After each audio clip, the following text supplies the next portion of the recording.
क्या बचपना है ये? मैं बच्ची नहीं हूँ अंकल, नहीं नहीं मैं बच्ची।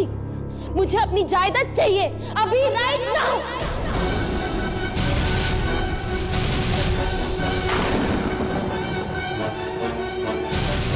बचपना नहीं तो ये क्या है?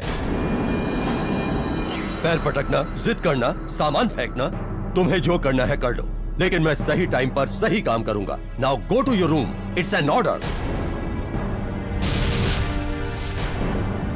I just hate you, uncle. I hate you. अगर मम्मी पापा जिंदा होते तो मुझे आपके पास कभी नहीं छोड़ते, कभी नहीं छोड़ते।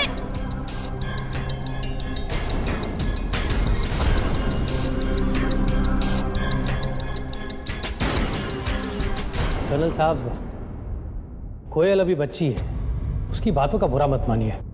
वो शायद नहीं जानती कि ये सब कुछ आप उसकी भलाई के लिए कर रहे हैं। मैंने तुम्हारी राय मांगी कोटियन। Sorry sir. ये मेरा और मेरी भतीजी के बीच का मामला है, तुम सब इससे दूर रहो, अंडरस्टैंड? जी सर। वो आपके सीए मिस्टर प्रजापति आपका इंतजार कर रहे हैं सर। मीटिंग टाइम से 6 मिनट पीछे है। यू सिविलियंस टाइम की वैल्यू नहीं जानते। Every second count, you understand? Go and send him.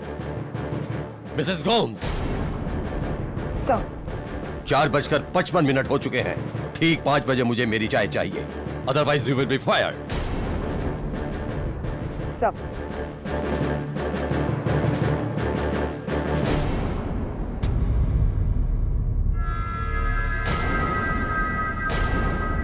तुम्हें शूट करने का जी चाह रहा है प्रजापति? क्या बकवास ऑडिट करके लाए हो अकाउंट का?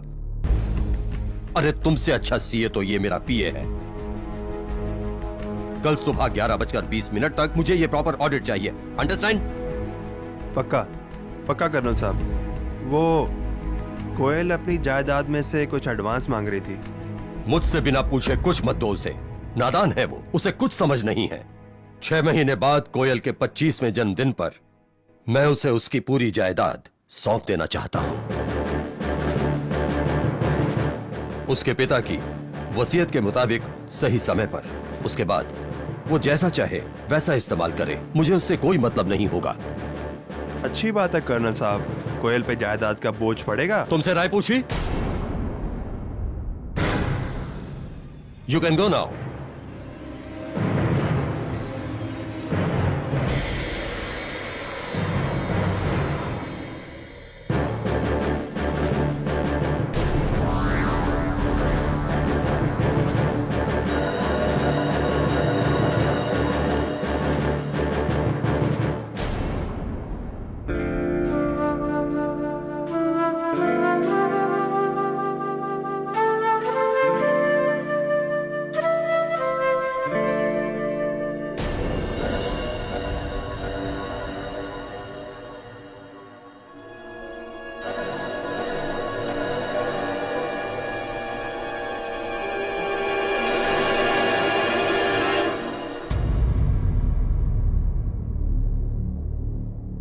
रो मत कोयल बेटी, मैं तेरा दर्द समझती हूँ। नहीं मिसेस गोम्स, अंकल मुझे मेरे ही जायदाद के लिए ऐसे तड़पा नहीं सकते। मैं सोच रही हूँ कि मैं किसी लॉयर से बात करूं। तू अंकल पर केस करेगी? अंकल नहीं है वो, नहीं है मेरे अंकल, वक्त के पावन जल्लाद है। काश वो मेरी जिंदगी में नहीं होते, काश।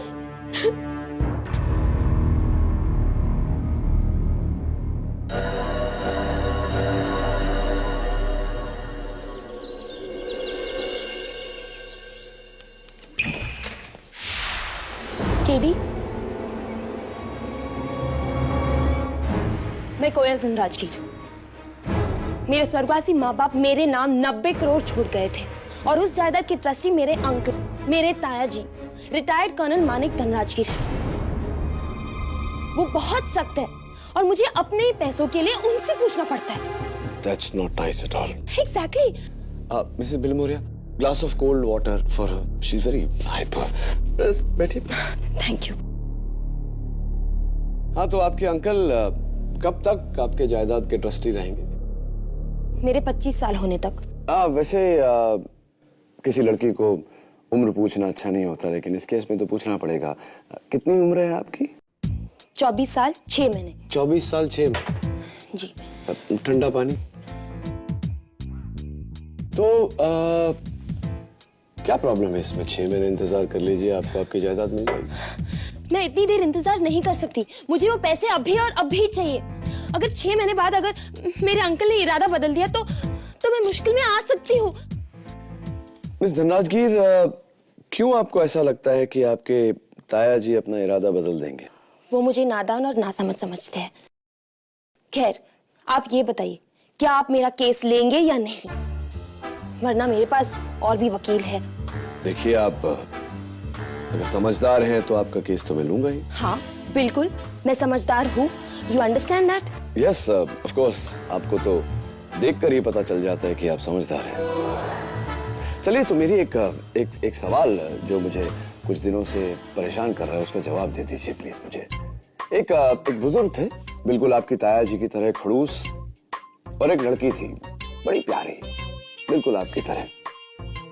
तो एक दिन बुजुर्ग ने लड़की से कहा कि बाजार जाओ और ऐसी कोई चीज लाओ जो इतनी बड़ी हो कि पूरा कमरा भर जाए, और इतनी छोटी भी हो कि जेब में फिट हो जाए। I can't find the answer.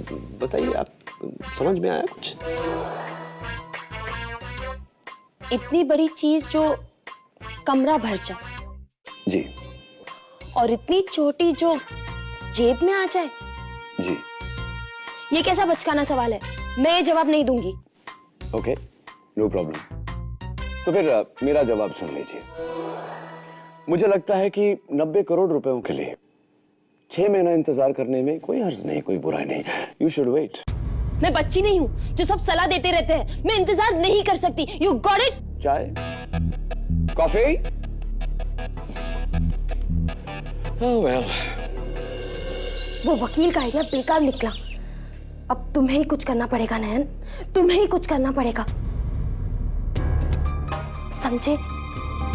तुम्हें पता है ना, मैं 6 महीनों तक इंतजार नहीं कर सकती। ठीक है, तुम्हारे अंकल को मैं संभाल लूंगा।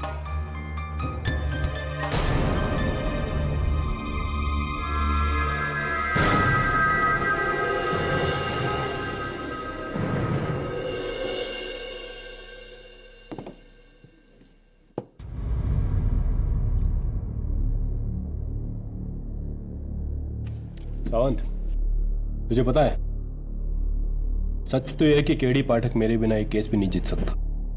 मैं एक फोन घुमा दूं ना। हेलो, मैं सागर विला मलाबार हिल से कर्नल मानक धनराजगीर बोल रहा हूँ। मुझे पुलिस कंप्लेंट करनी है। 1 मिनट सर। दवे सर, एक कंप्लेंट है, कर्नल धनराजगीर। कौन कर्नल? अरे सर, बड़ा ही खड़ूस आदमी है, लेकिन लाइफ में कभी झूठ नहीं बोलता। 1 साल तक उसके बंगले के बाहर मेरी पोस्टिंग थी। आप बात करो। हेलो, मेरी भतीजी कोयल मुझे मारना चाहती है। Help help. लेकिन आप, हेलो हेलो, चल सावंत।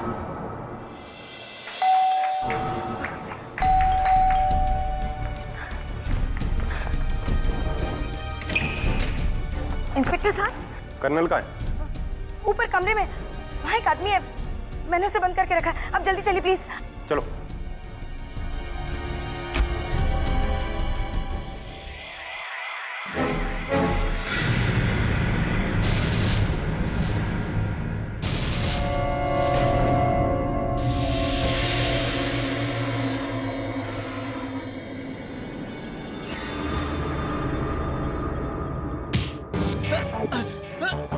नहीं नहीं, मैंने नहीं मारा कर्नल को।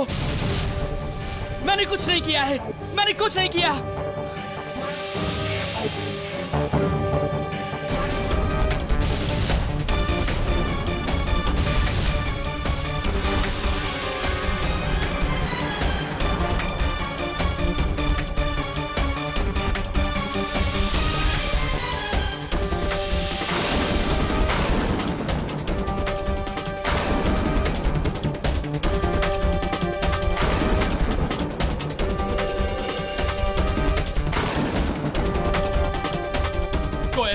बताओ नहीं नहीं, मैंने कर्नल को खून नहीं किया।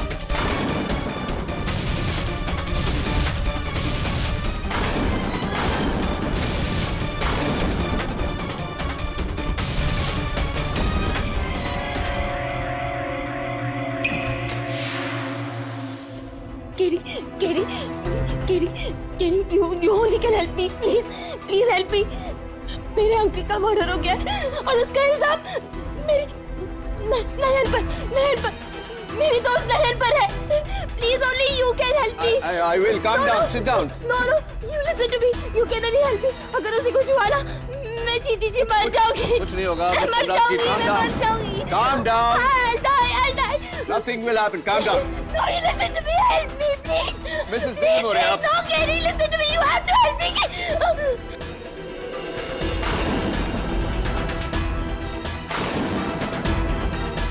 मिस धनराजगिर, ठीक 10:45 पर कर्नल धनराजगिर का खून हुआ। जब हम वहां पहुंचे तो हमने इस लड़के को रंगे हाथों पकड़ा।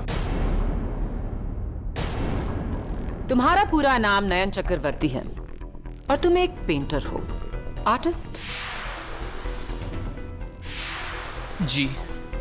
उस दिन कर्नल धनराजगिर के बंगले में उनके कमरे में तुम क्या कर रहे थे? जी, कोयल के कहने पर मैं कर्नल धनराजगिर को कन्विंस करने गया था कि उसकी जायदाद उसे दे दे। और जब वो नहीं माने तो तुमने उन्हें धमकी दी और गुस्से में आकर उन्होंने पुलिस को फोन किया और उस दौरान तुमने इस चाकू से कर्नल का मर्डर किया। नहीं, मैं जब उनके कमरे में पहुंचा तो उनकी लाश ऑलरेडी फर्श पर पड़ी हुई थी। तुम उनके कमरे में कितने बजे पहुंचे? मेरे हाथ में घड़ी नहीं थी, पर तुम्हारे हाथ में चाकू था और उस चाकू पर तुम्हारी उंगलियों के निशान।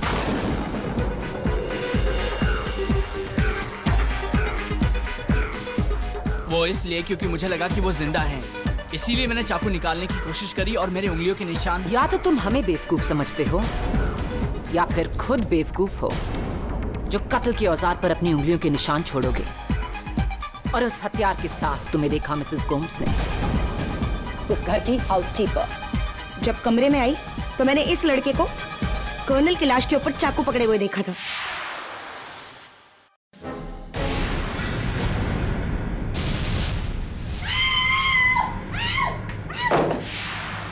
अब तो और भी पक्का हो गया कि खून तुम ही ने किया नयन।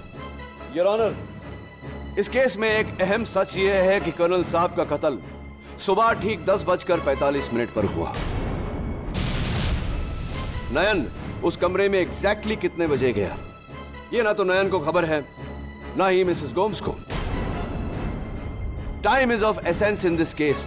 इसीलिए योर ऑनर, कातिल तक पहुंचने के लिए हमें यह पता लगाना बहुत जरूरी है कि कौन कौन उस कमरे में कितने बजे गया।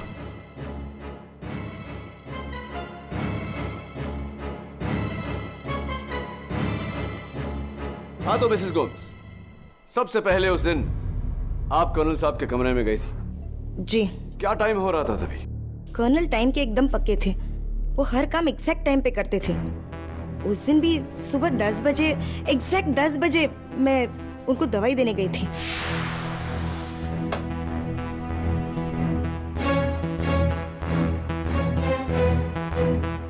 सर, मेडिसिन का टाइम हो गया। गर्मी हो रही है, एसी ऑन करो।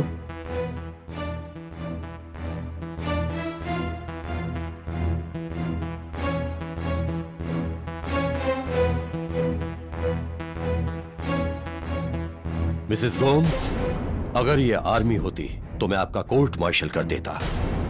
आप मेरी एम्प्लॉय होकर उस लड़की का साथ दे रही हैं। सर, कोयल मेरी बच्ची जैसी है। उसके जायदाद का पैसा उसके पेरेंट्स और मेरे पुराने एम्प्लॉयज का है।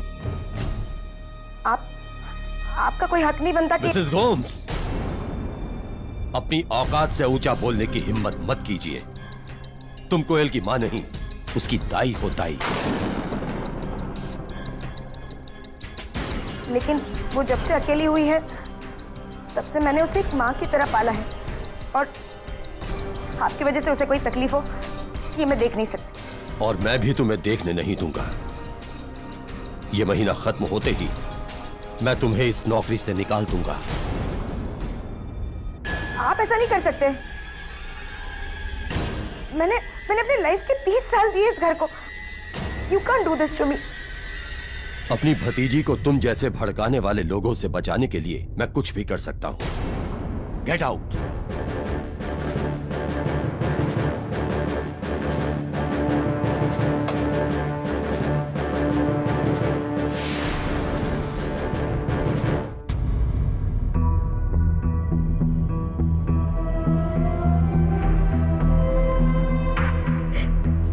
Thank you.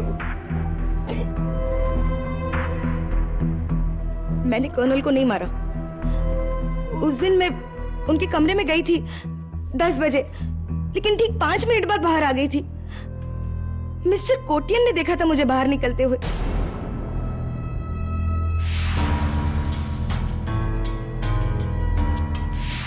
Yes your honour, Mrs Gomes बिल्कुल सच बोल रही है। मैं कर्नल साहब के ऑर्डर के अनुसार रोज 10:05 पर उन्हें उनके अपॉइंटमेंट की लिस्ट देता था। कम इन।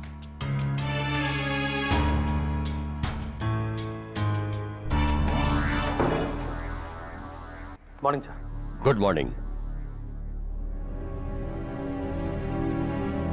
ये एसी भी तुम्हारी तरह स्लो है। इसका टेम्परेचर लो करो। जी सर।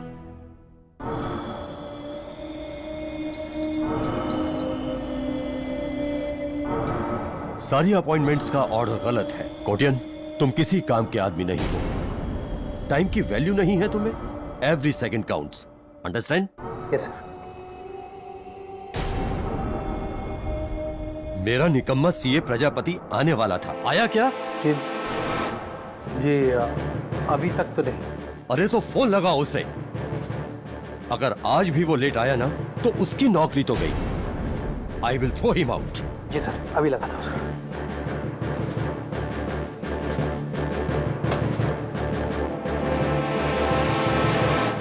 मिस्टर कोटियन, आप कर्नल साहब के कमरे से कितने बजे निकले? जी ठीक का 10:11 पर। क्या बात है, टाइम तो बहुत अच्छी तरह याद है आपको। जी। एनीवे, आपके बाद कौन गया था उस कमरे में? जी चार्टर्ड अकाउंटेंट साहब मिस्टर प्रजापति, ठीक 10:15 पर।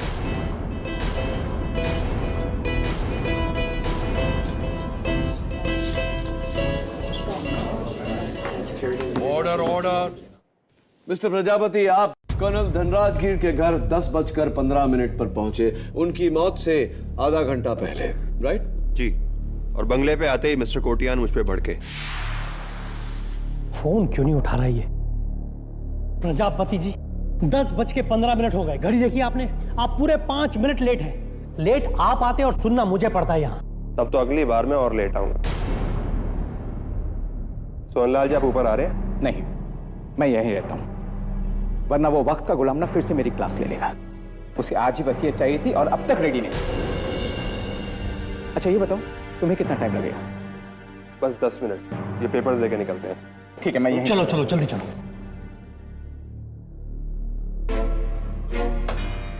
एक्सक्यूज मी कर्नल साहब, मिस्टर प्रजापति से भेजो। जी।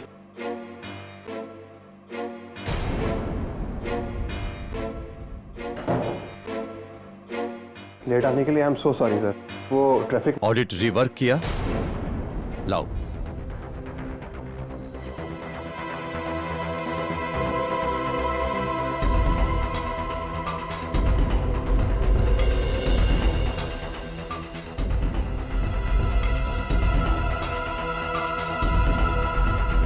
सब कुछ इन ऑर्डर सर।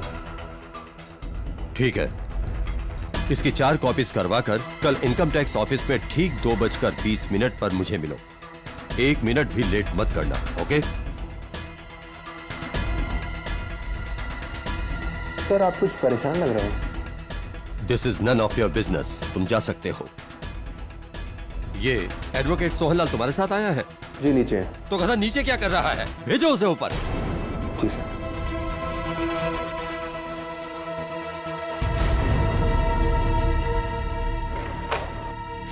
तो आप उस कमरे में दाखिल हुए 10:22 पर और आप 10:34 पर उस कमरे से निकले।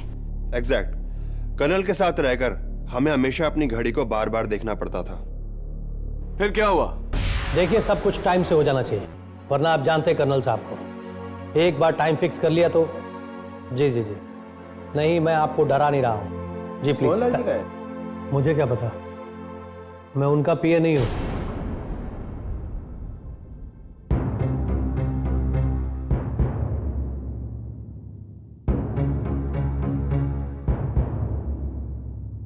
अरे सोनलाल जी, कहाँ थे आप? हाँ, वो वॉशरूम में था। कर्नल आपको ऊपर बुला रहे हैं। कर्नल साहब, ठीक है, मैं जाके आता हूं।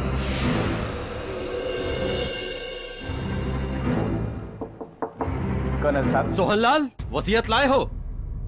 नहीं साहब, वो कल तक हो जाएगा। Then get lost. Get out from here. Colonel ने मुझे दरवाजे से ही भगा दिया। और आपने खूनी को या कुछ नहीं देखा? देखा मैंने, कोयल धनराज गिर।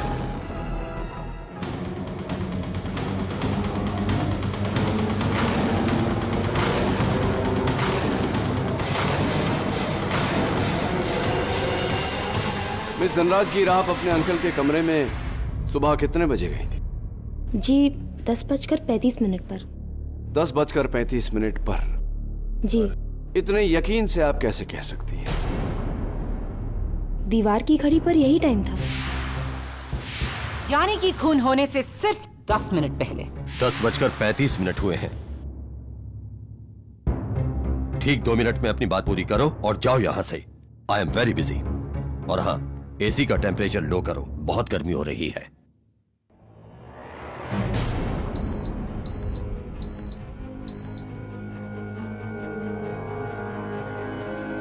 अंकल, मैं आपसे आखिरी बार पूछ रही हूँ, क्या आप मेरी जायदाद मेरे नाम कर रहे हो या नहीं?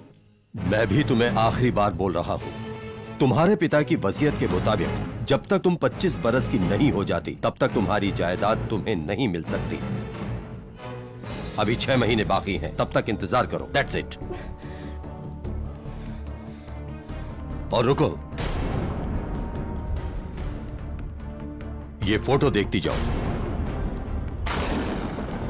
ये कैप्टन रघुवीर सिंह है, अच्छी फैमिली से बिलोंग करता है, संस्कारी लड़का है। 6 महीने बाद तुम्हारी शादी मैं इससे करने वाला हूं। पर अंकल। मुझ पर भरोसा रखो कोयल, तुम अपना अच्छा बुरा नहीं समझती। मैं जो कुछ भी करूंगा ठीक करूंगा। 2 मिनट हो गए, यू कैन गो नाउ।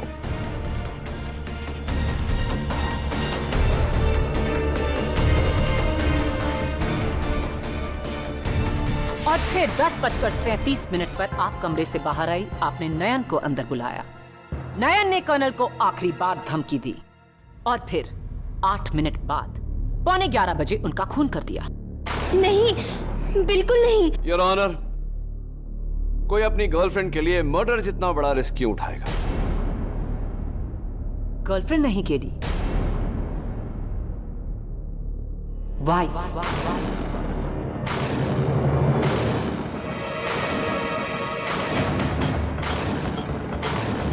ये है कोयल धनराज गिर और नयन का मैरिज सर्टिफिकेट जो हमें फैमिली कोर्ट से मिला है। आप कोयल के दोस्त नहीं, बॉयफ्रेंड नहीं, बल्कि पति हैं।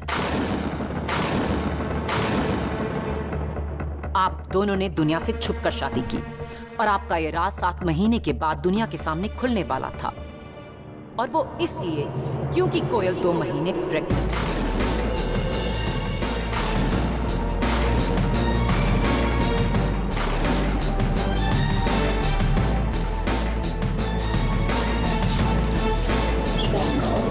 Silence in the court, please. और इसका सबूत है ये गायनोकोलॉजिकल विजिट्स की रिपोर्ट्स और सोनोग्राफी रिपोर्ट्स जो हमें होमवेल क्लिनिक से मिले।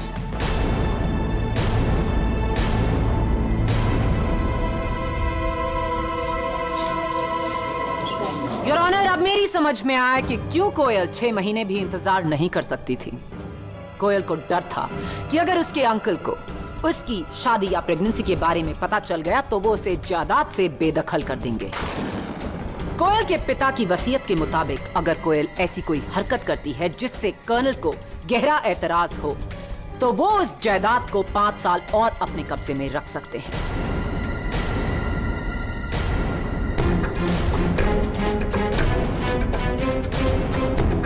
और उस जायदाद के चक्कर में कोयल के कहने पर नयन ने बड़ी बेरहमी से कर्नल धनराजगीर की हत्या की ताकि उसके बाद सारी जायदाद कोयल की यानी कि नयन की हो जाए। और इसका सबसे बड़ा सबूत है चाकू पर नयन की उंगलियों के निशान और कर्नल धनराजगीर का वो फोन कॉल जहां उन्होंने साफ कहा कि कोयल उन्हें मारने की धमकी दे रही है। हेलो, मेरी कोयल भतीजी मुझे मारना चाहती है।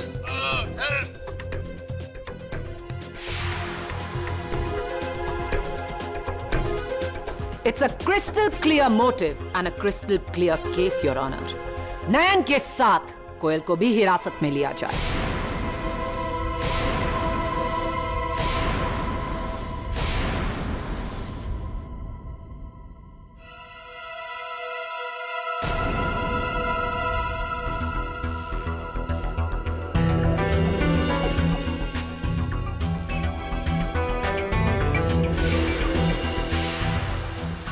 मैं कर्नल साहब के ऑर्डर के अनुसार रोज 10:05 पर उन्हें उनके अपॉइंटमेंट की लिस्ट देता था।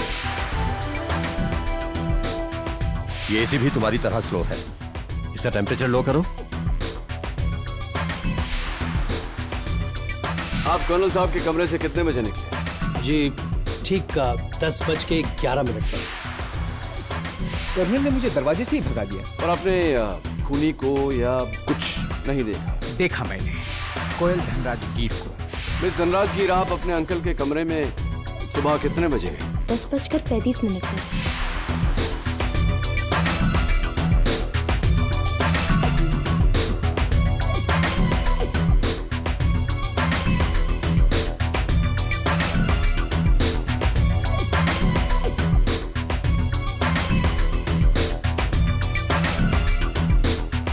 एसी का टेम्परेचर लो करो, बहुत गर्मी हो रही है।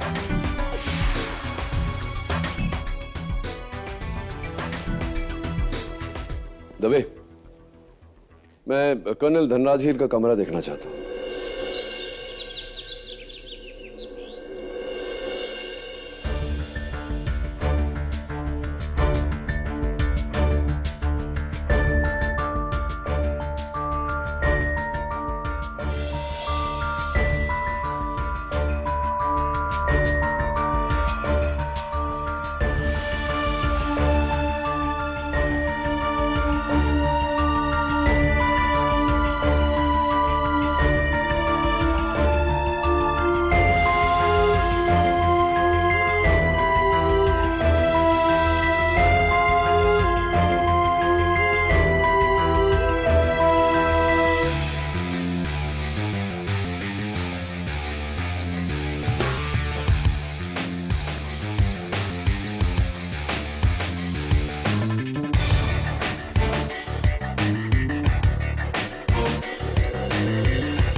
अरे दवे, पुलिस स्टेशन में जब कर्नल साहब का फोन आया था तो फोन तुमने उठाया था किसी और ने? सावंत ने। वो साहब, मैंने ठीक 11:15 से पहले फोन कॉल उठाया था और मैंने सुना कि हवलदार सावंत, ऐसा भी तो हो सकता है कि वो आवाज जो तुमने सुनी वो कर्नल धनराजगीर की नहीं थी, किसी और की थी। 100% कर्नल की आवाज थी सर। मैं उनके पास 1 साल काम कर चुका हूँ, यूं ही थोड़ी ना पुलिस में भर्ती हूँ सर। मेरे कान बहुत तेज हैं। Well done। और फिर आपने फोन इंस्पेक्टर दवे के हाथों में दिया? Yes. Inspector Dave, colonel Dhanrajgir ने आपको फोन पे कहा कि मेरी भतीजी मुझे मारना चाहती है। जी। कुछ देर के लिए अगर मान लें कि नयन उन्हें मार रहा था तो उन्हें नयन का नाम लेना चाहिए था, राइट? ऐसा क्यों नहीं किया उन्होंने? क्योंकि वो नैन को जानते नहीं होंगे। लेकिन कोई और संकेत दे सकते थे। ये कह सकते थे कि मेरी भतीजी मुझे मरवाना चाहती है, क्योंकि उन्हें कोई और यानी कि एक मर्द मार रहा था। तो कोई और संकेत दे सकते थे, क्यों नहीं दिया? मरता हुआ आदमी हर डिटेल पे ध्यान थोड़ी देगा। मरता हुआ आदमी डिटेल पे ध्यान नहीं देगा। ओके। पते की बात यह है कि कर्नल धनराज गिर ने मरते समय कोयल का नाम लिया। इंस्पेक्टर दवे, एक बहुत पुरानी कहावत है, मरते समय इंसान झूठ नहीं बोलता। तुम तो मेरी भाषा बोल रहे हो KD. Koyal is guilty. Absolutely not prosecutor साहब। कर्नल साहब ने फोन पर जो बात कही थी कि मेरी भतीजी मुझे मारना चाहती है, ये आपके नजरिए से सच है, लेकिन मेरे नजरिए से झूठ। मिस धनराज गिर ने कर्नल साहब को न मारा है न मरवाया है। तो फिर उन्होंने कोयल का नाम क्यों लिया? ये बात तो मैं भी सोच रहा हूँ। कर्नल साहब ने जब पुलिस स्टेशन फोन किया तो सबसे पहले उनकी बात हवलदार सावंत से हुई, जिनको उन्होंने अपना नाम और पता बताया। ये बात तो सच थी, लेकिन जब दवे से बात हुई तो उन्होंने कहा कि मेरी भतीजी मुझे मारना चाहती है। ये बात झूठ थी।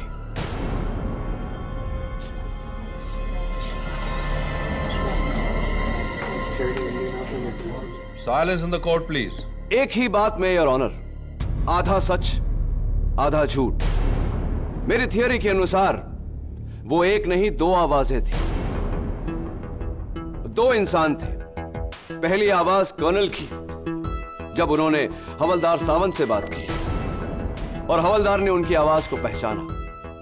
लेकिन जब दवे ने फोन पर बात की तब वो आवाज कर्नल साहब की थी ही नहीं, किसी और की थी।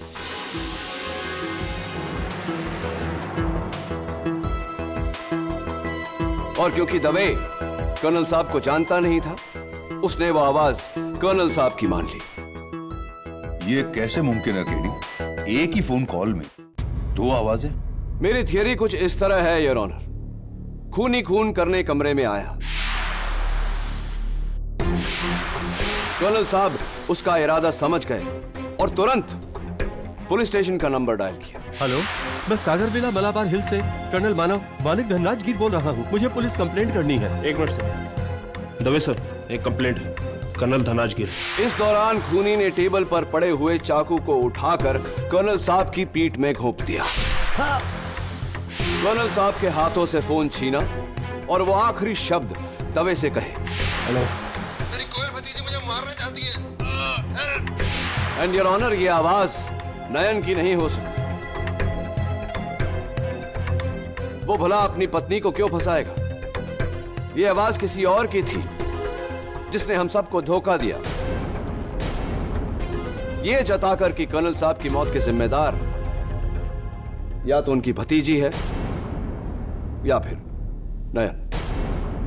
दलील तो काबिले तारीफ है केडी, लेकिन इसे साबित कैसे करोगे? ये साबित करके प्रोसिक्यूटर साहिबा कि 10:45 पर कर्नल साहब के साथ उनके कमरे में कौन था।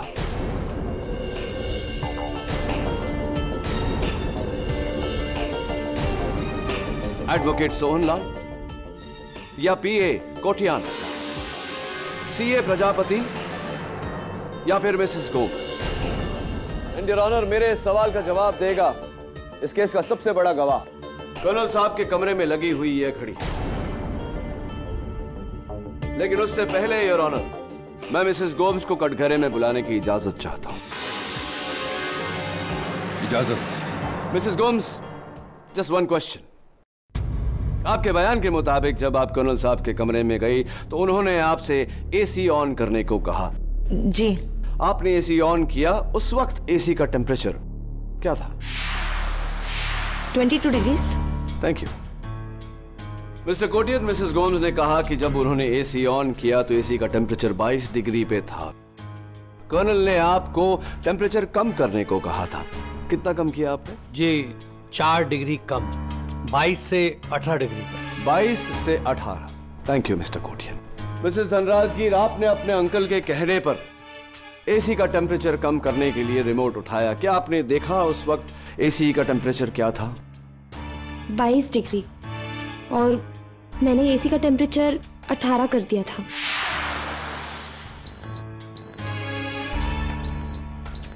Interesting mister Rajgir, extremely interesting. अगर आपने टेम्परेचर 22 से 18 डिग्री किया तो मिस्टर कोटियन ने क्या किया था?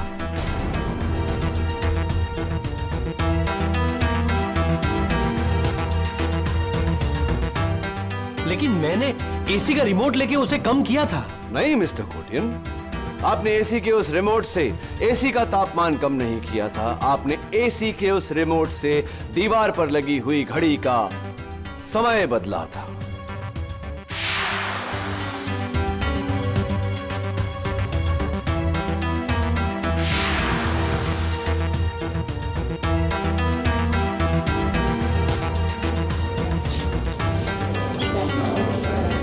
Order order. What nonsense KD. AC के रिमोट से कोई भला घड़ी का टाइम कैसे बदल सकता है? इस घड़ी का बदल सकता है माया फडनिस। योर ऑनर, कर्नल साहब के कमरे में लगी हुई इस घड़ी के पीछे एक रिमोट सेंसर अटैच्ड है जो इस घड़ी की मैकेनिज्म को कंट्रोल करता है, और इस सेंसर को कंट्रोल करता है कर्नल साहब के कमरे के एसी का रिमोट। सरल भाषा में योर ऑनर, अगर उस रिमोट को एसी की तरफ किया जाए तो वो एसी के टेम्परेचर को कंट्रोल करेगा, और अगर घड़ी की तरफ किया जाए तो वो घड़ी के समय को कंट्रोल करेगा।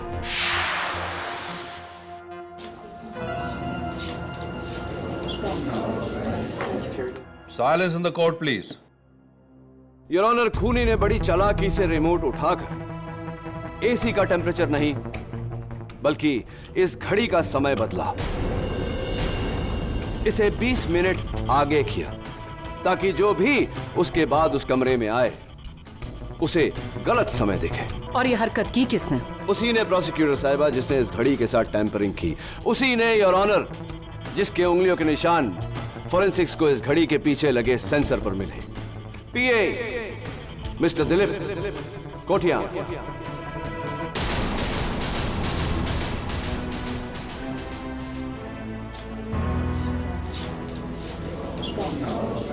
Order order. हाँ, मैंने ही घर की सारी घड़ियों का टाइम बदला था, और उसके बाद मैं कर्नल साहब के कमरे में ठीक 10:05 में चला गया, और वहां जाके चुपके से मैंने उनकी घड़ी को 20 मिनट आगे कर दिया। यानी कि जिस समय आप उस कमरे से निकले तो घड़ी का टाइम 10:11 नहीं 10:31 10:31 AM था। जी। लेकिन उसके बाद तो सीए प्रजापति कमरे में आए थे। जी नहीं, यह मिस्टर कोटियन का एक और झूठ था, क्योंकि इनके बाद उस कमरे में और कोई नहीं गया, सीधा मिस धनराजगीर गई थी।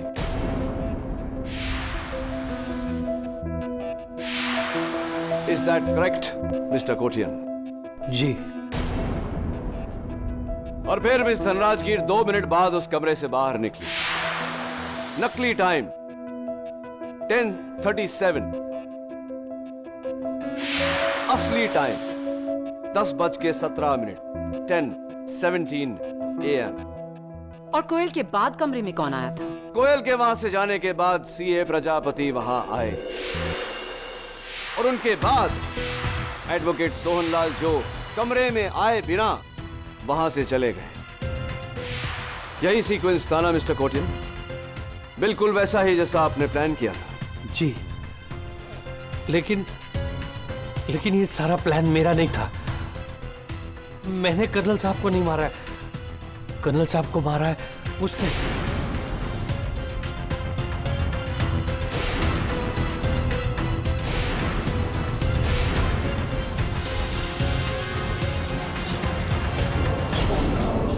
Order order. अरे मुंह छिपाने से सच नहीं छिप जाता मिस्टर प्रजापति। आइए कटघरे में। आपका समय समाप्त हुआ, और should I say your time is up. Your honour, Koyal के बाद सीए प्रजापति कर्नल साहब के कमरे में दाखिल हुए।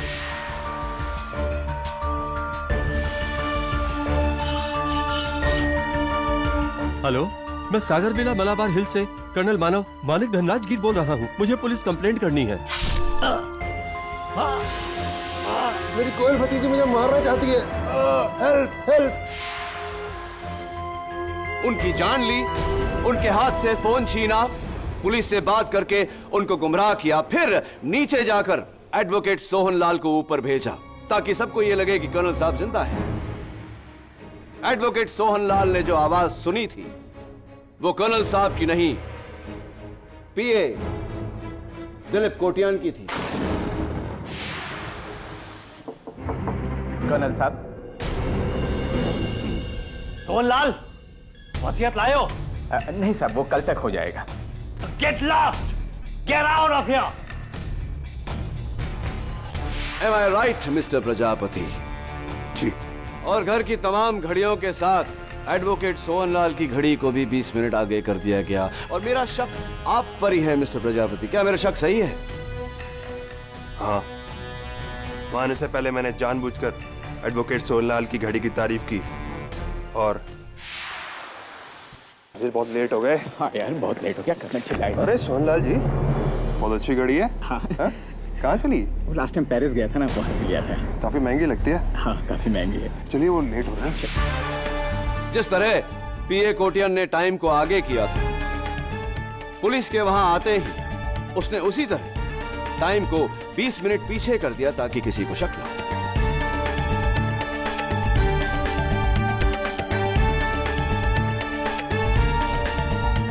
पीए साहब, सीए साहब, कत्ल आपने किया, ये तो अदालत जान चुकी है। अब कत्ल क्यों किया ये आप बताएंगे या मैं बताऊं अदालत को?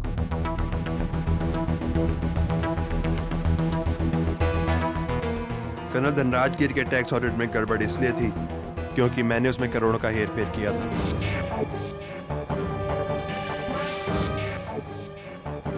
इसलिए मैंने कोटियान को पैसों का लालच देके उसे इस प्लान में शामिल किया। हम दोनों ने ही कमरे की घड़ी का टाइम बढ़ाया ताकि कोयल को लगे कि वो 10:35 पर कर्नल से मिली। इससे हम अदालत में साबित कर सकें कि मैं कोयल से पहले अंदर गया, लेकिन सोहनलाल हमारा झूठ पकड़ सकता था। इसलिए हमने उसकी घड़ी में भी टाइम चेंज किया ताकि उसे भी लगे कि वो कर्नल से 10:45 से पहले मिला, न कि बाद में, जिससे हम कोयल को फंसा सकें और अदालत को लगे कि वो उस कमरे में सबसे आखिर में आई थी और शक उस पर जाता। और फिर नयन के वहां आने से हमें लगा कि अब तो हमारा बचना और भी आसान हो गया। जज साहब, खून मैंने किया है, नया निर्दोष है। The defense rests, Your Honor. यह अदालत मिस्टर प्रभात प्रजापति और मिस्टर दिलीप कोटियन को हिरासत में लेते हुए मिस्टर नयन चक्रवर्ती को बाइज्जत बरी करती है।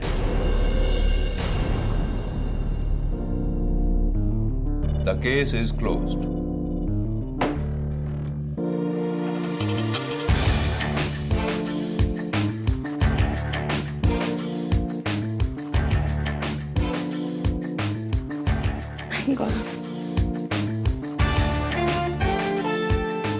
Congratulations. Thank you KD. Thank you KD, thank you very much. You're welcome. KD, मुझे आपके पहले का जवाब मिल गया। अरे वाह, बताओ। कोई ऐसी चीज जो इतनी बड़ी है, जो पूरे कमरे को भर दे, और वही चीज जो इतनी छोटी है जो जेब में आ जाए। तो जवाब बताओ। माचिस। Am I right? Well done. I hope इसी तरह तुम दोनों की जिंदगी भी रोशन हो जाए। Wish you all the best. Thank you, KD. Bye.